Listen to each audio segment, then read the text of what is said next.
Now, don't be shy, because you'll regret it. We've only got a few minutes left, and I know you probably want to ask a question. Yes, there's a gentleman there. If my memory serves me right, in one of his short stories, Chekhov has a character say, when they're talking about theatre, oh, you don't need actors. If a script is any use, you just read it. Would you care to comment? I would, yeah.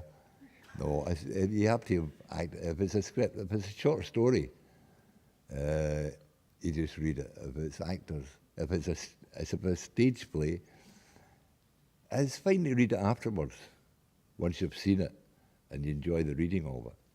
I mean, I've enjoyed reading plays that I haven't seen, yeah, but I don't advise it. Advise it's I don't know, it's not the real thing. The real thing is when you see it done on stage. Any other I questions? disagree with Chekhov. Yeah. I think he was being comical, perhaps.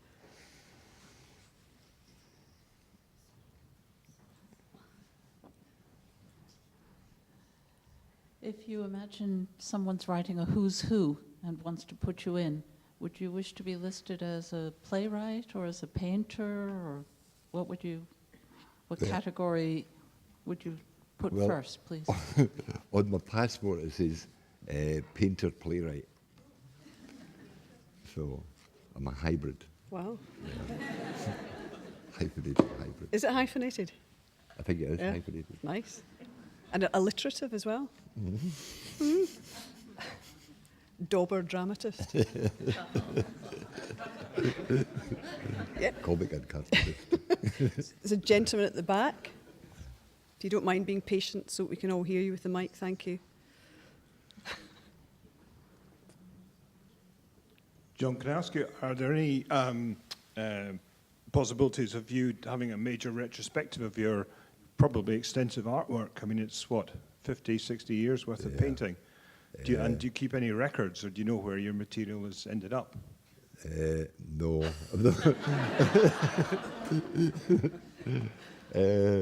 There's a book coming out next, I think it's in 2011, from Lund Humphreys, which will have a selection of things in it. But a retrospect, no. I need to live to 145, and then they'd wait till I was dead.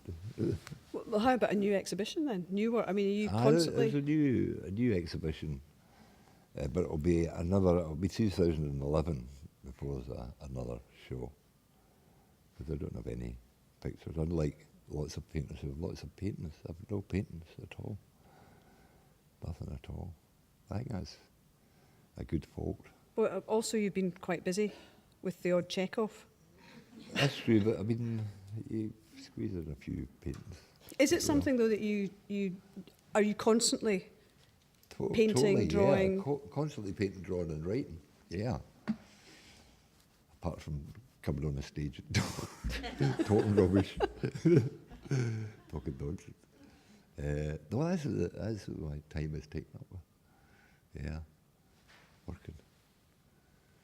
Another question? They've all got to sleep. Yeah, unless I'm not saying I don't want to ignore somebody. Just finally something, bringing together what we've been talking about there about music and the importance of the words and everything. It's making me think of seeing the production of the Cherry Orchard here, and again, when you've got the audience and it's creating that whole dynamic and the atmosphere, and it is the importance of timing. There's almost a musicality sometimes to the dialogue at its best. Is that something you're aware of as you're writing? I'm very aware of it, and I'm very aware of the rhythms of how people speak. You know, different characters have different ways of speaking and expressing themselves. And sometimes that's at its most obvious when it is a funny too, isn't it? I mean, in a sense, that takes you back to variety sometimes, where timing's so important, and especially in the middle of a play like this. It's perhaps some unexpected, and it packs a punch. Timing is all as well. I mean, and what you say, and a piece of dialogue has to carry 2 or 3 pieces of information that, you know, that's my way of. That's why I think I'll give up adapting for a bit, because when you do your own stuff, you I do inconsequential, apparently inconsequential dialogue, which carries several pieces of crucial information, and I also set hairs, which I then run to ground. And people say, it don't get any plot. So that's what they went on about the Slav Boys constantly. No plot, but very enjoyable. But a totally coherent plot from beginning to end, of course, different, and doing it in a different way. But they didn't recognise how new it was, because it was Niargo. Well, John Byrne, I feel as if I've taken up enough of your time, because you've got some writing and some drawing and painting to do, clearly. Yeah, that's very true. I'm just going, yeah. And there's a small question of a play to be staged on this stage very shortly. It's been a delight talking to you. Thank you so much. Janice, thank you. The Cherry Orchard continues here at the Lyceum until the 8th of May. Ladies and gentlemen, please join me in showing your appreciation for John Byrne. Thank you. Thank you.